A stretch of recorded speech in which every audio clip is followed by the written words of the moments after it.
But I heard many of you this morning and during lunch had a lot of questions about the genetics, and Tara's going to spend a little time trying to go over some of that with you.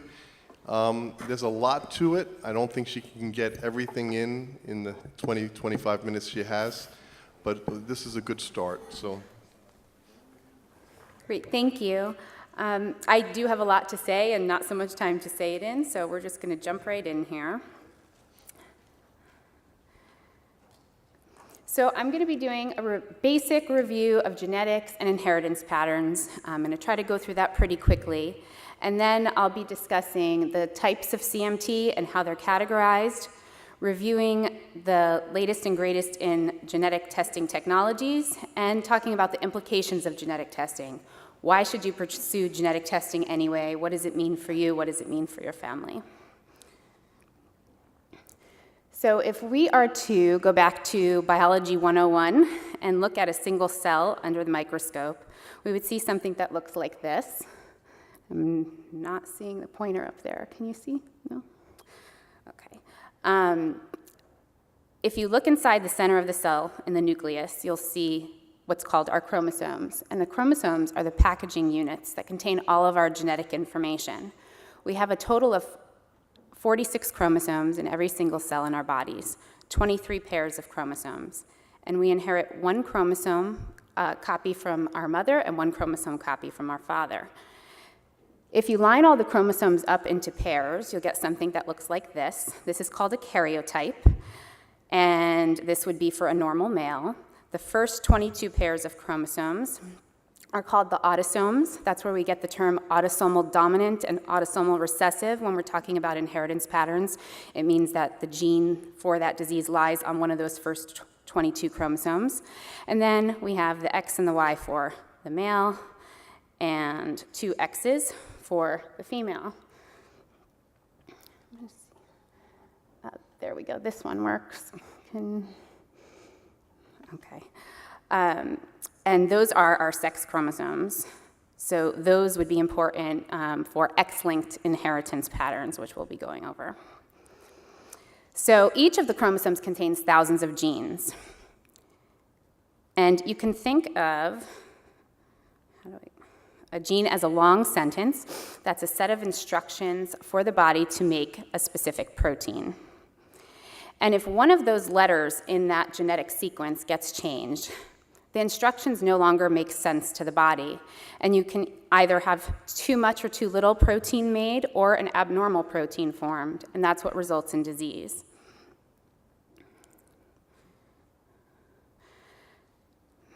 So CMT can be divided into groups based on inheritance patterns, which you can see, the autosomal dominant, X-linked, and autosomal recessive, as well as divided up based on its neurophysiological features. So I'm just going to go over quickly the inheritance patterns.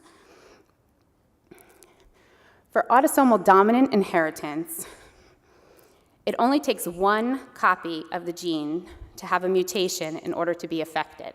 And you can see that up here in the top left corner. And if a person who is affected with a dominant condition has children with someone who's unaffected, the chance of passing on that copy of the gene with the mutation would be 50%.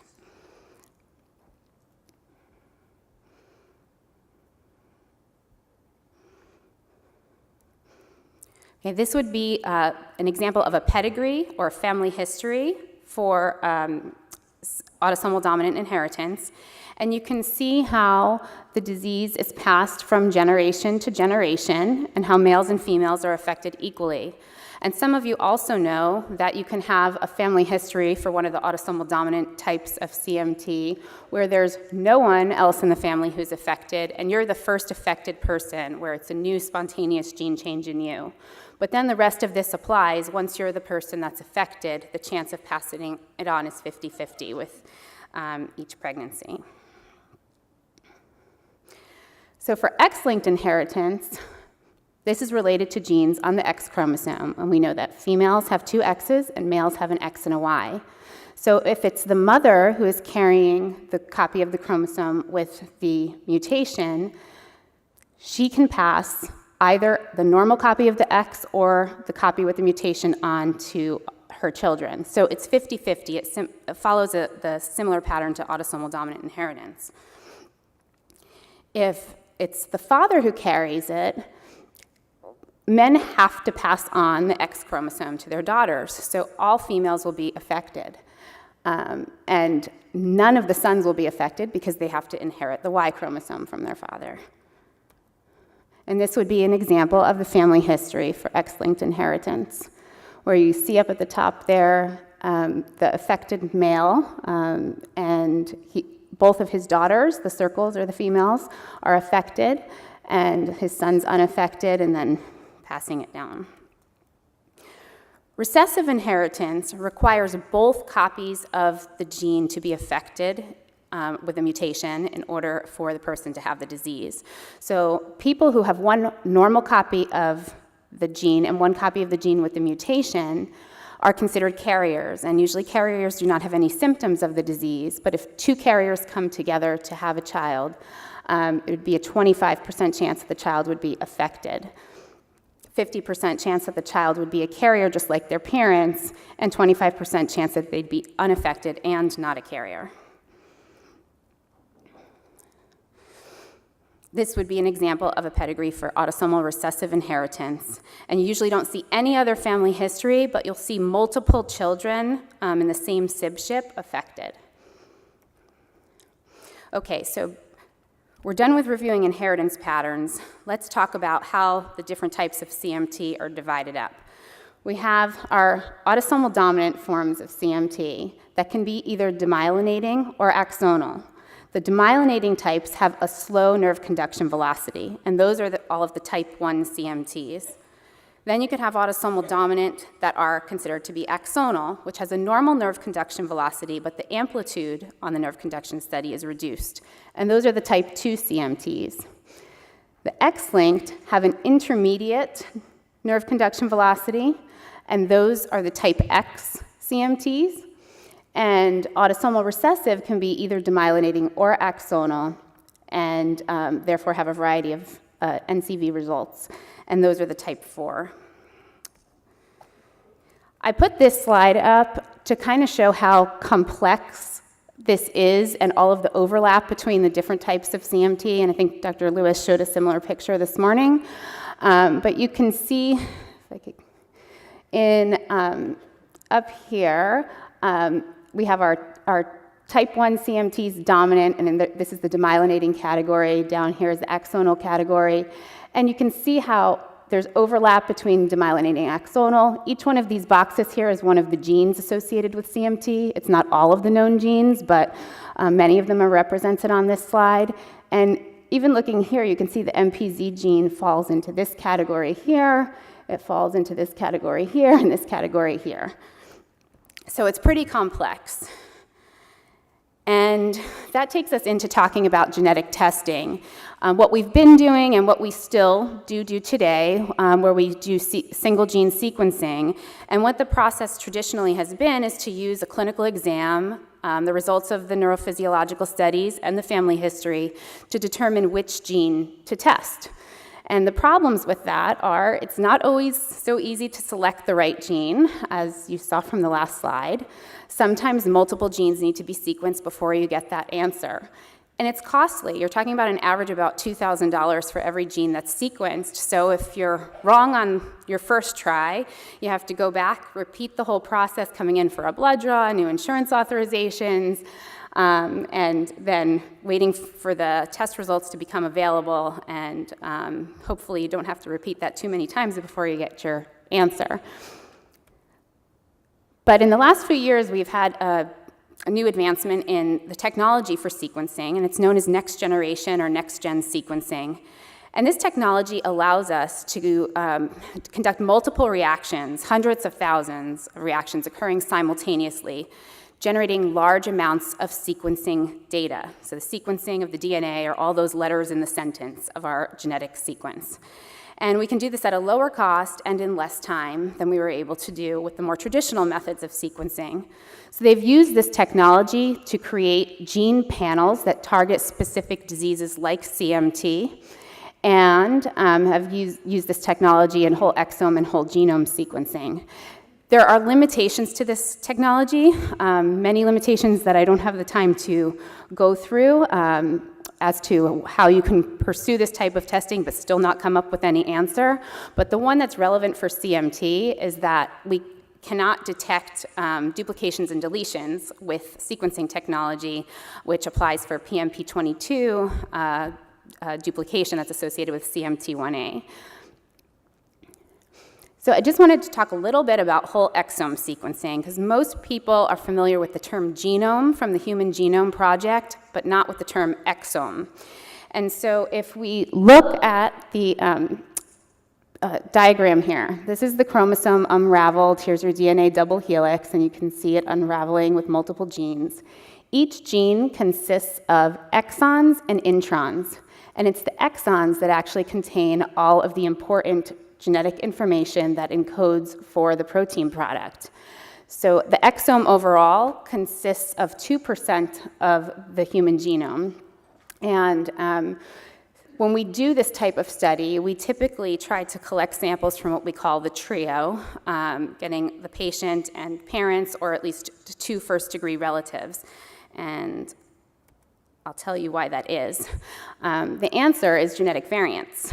And variants are alterations in the DNA sequence that show up when compared to the reference sequence. So we have a sequence that's considered to be the normal. We line your DNA up against that sequence and see where there's differences. There's about 10 million variants per person in a genome, about 50,000 variants per person in an exome. Most variants are benign. It's what makes each one of us different from each other, different hair color, eye color, tall, short, all of that. But the challenge is to figure out which of, and if you're doing an exome, which of the approximately 50,000 variants is the actual disease-causing mutation. So with this new technology, you could sequence a person's whole exome in a matter of about 3 days, but the turnaround time for the test being anywhere between 4 and 6 months is all that time being spent trying to sort through the data, and we still have so much to learn from that. And so that's why we ask for blood samples from family members, because it helps us in the interpretation of the data. So these are the genetic testing options right now for CMT. The PMP22 deletion duplication would be the first test we would perform in someone that we suspected of having CMT1A. We can still do single gene analysis if we're very confident in the type of CMT we think the person has and are confident in testing that one particular gene. And then there's all these gene panels. There's a generalized hereditary neuropathy panel that has approximately 50 genes on it. It covers genes related to CMT and other hereditary sensory neuropathies and hereditary motor neuropathies. There's the comprehensive CMT panel that only covers CMT genes, approximately 25 of them. And then they divide these panels into all those different types. If you go back to our umbrella picture of CMT, looking at demyelinating, axonal, dominant demyelinating, and so forth. Or we can pursue whole exome sequencing and look at all 20,000 genes at once. And you can see the range in costs for all of the testing. And what test we choose to do for you really depends on each individual situation.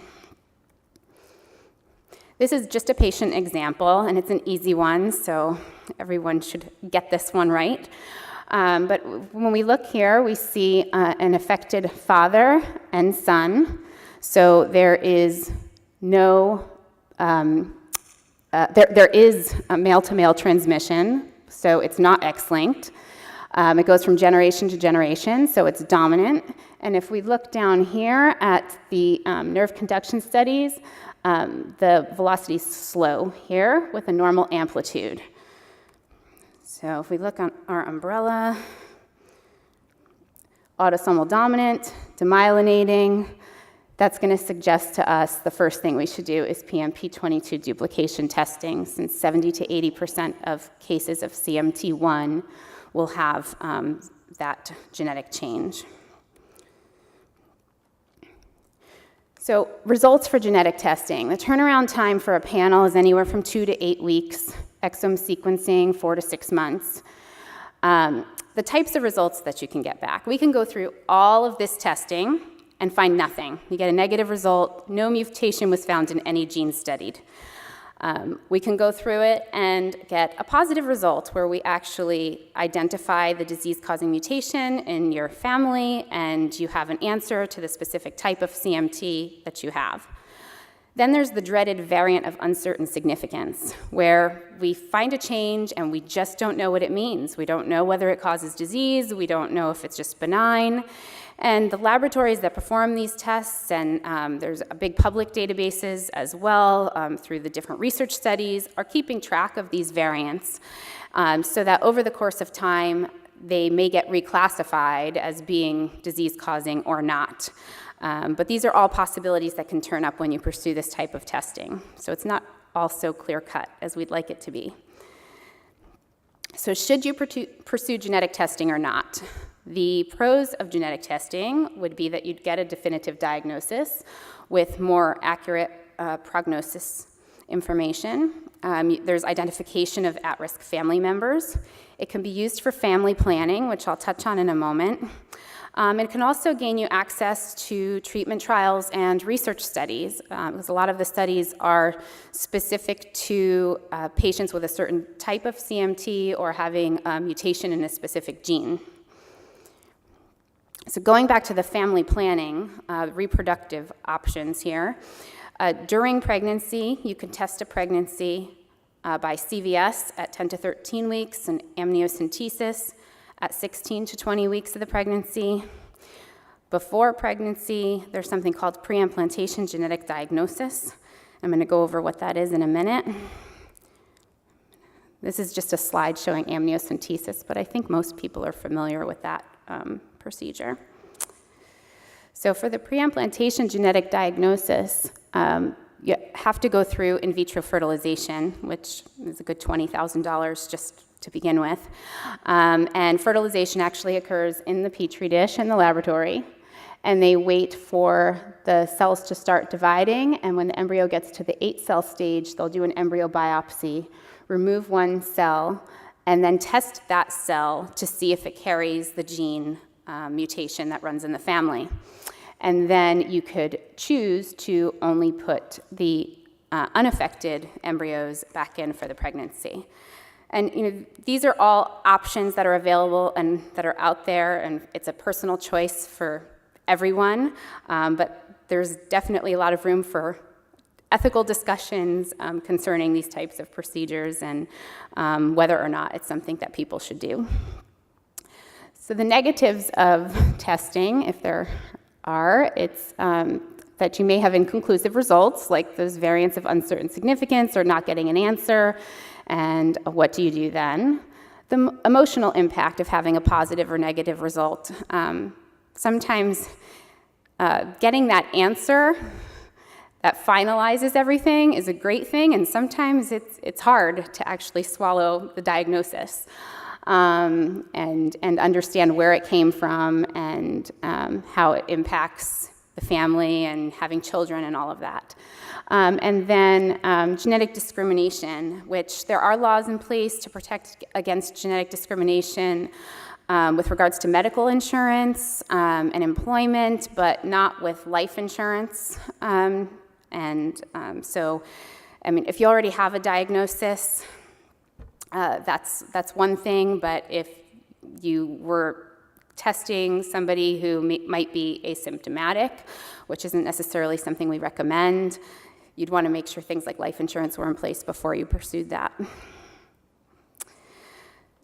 So I wanted to end with this genetics of CMT timeline and kind of put together how gene discovery is related to the genomic technology.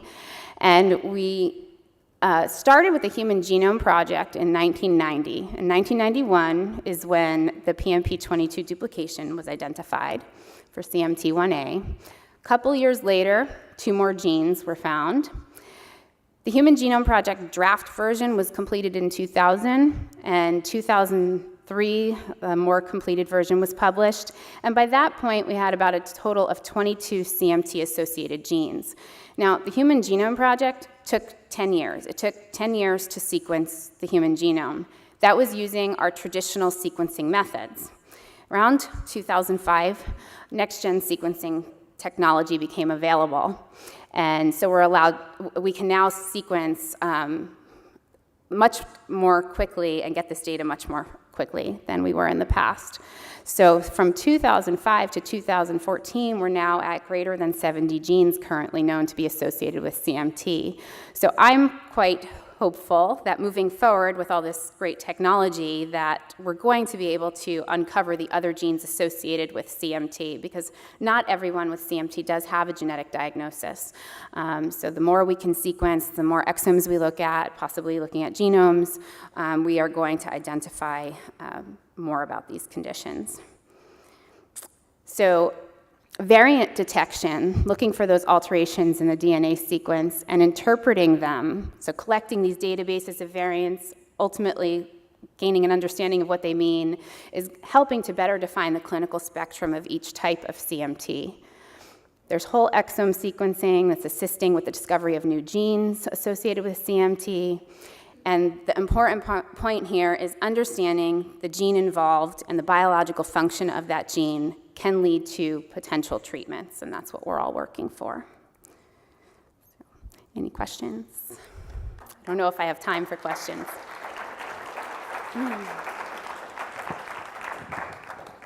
We have about 5 minutes for 1 or 2 questions. Here you go, sir. This caught my ear. You said not everyone diagnosed with CMT has a genetic diagnosis. Meaning that we haven't found the gene associated with every type of CMT yet. So you could go through the whole testing process, not have an answer yet. Doesn't mean the condition's not genetic, it's being passed down through the family. We just are still working on it. If you have the demyelinating form, the CMT1, we're pretty good at diagnosing genetically the CMT1. We're probably in the 95 to 98% range. The axonal form CMT2 we're not quite there yet, and so that's one of our challenges, is to really get to the genetic definition in the CMT2 category. And recessive cases are always difficult because there are very few cases within each category. So, but we're working on that, and the next-gen sequencing is certainly helping. And again, the RDCRN project, as I showed, we've identified a number of genes because we have thousands of now samples, and a sample in Germany may pair up with a sample in San Diego, and we can say, oh, it looks like the same genetic phenotype, and the genes look the same, and then we can start identifying them. Any other questions?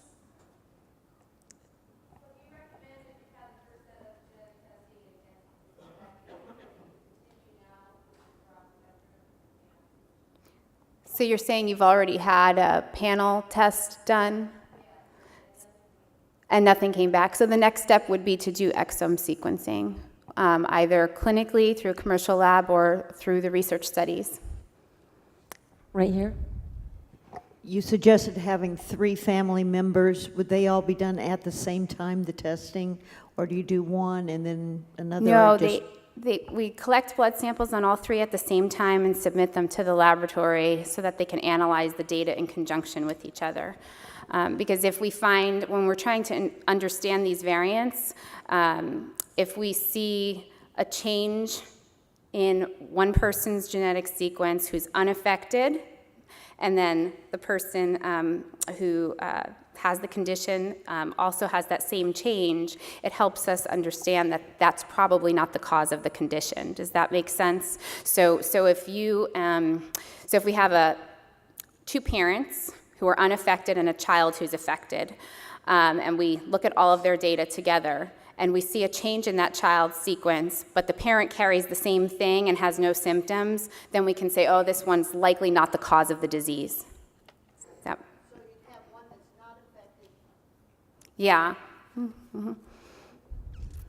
So, I'm a living example. The reason I joined the CMTA, one of my major reasons was to find out what type I had. And I did it for knowledge purposes, but it morphed into something that was more important. And I went through the exome sequencing where they took blood from my mom, my dad, my twin brother, and my sister. And I can tell you last Christmas, the best present I could give to my sister was to call her and tell her, you're clean, you have no issues, which means her kids are. And my brother, the same thing. And I'm sitting on two different genes that seem to be the culprit for me winning the lotto. And just like Doc Lewis said, I'm going to be awaiting somewhere else in the world for someone to have that one or those two that are similar to me to confirm that that's actually, gene number 74. But it's really powerful, and it's powerful for not only your family, not only for planning, not only for knowledge, but it marries with what our mission is. If we get a treatment ready to go into clinical trials, we need to know who the people are with the specific types. So I just wanted to share that with you. Thank you, Tara. Welcome. If you have questions, just write them down on the note card, and I'll Put come them and on pick the them up. card. We'll certainly do. And also, if you have any questions for Bethany, please put those on the card too.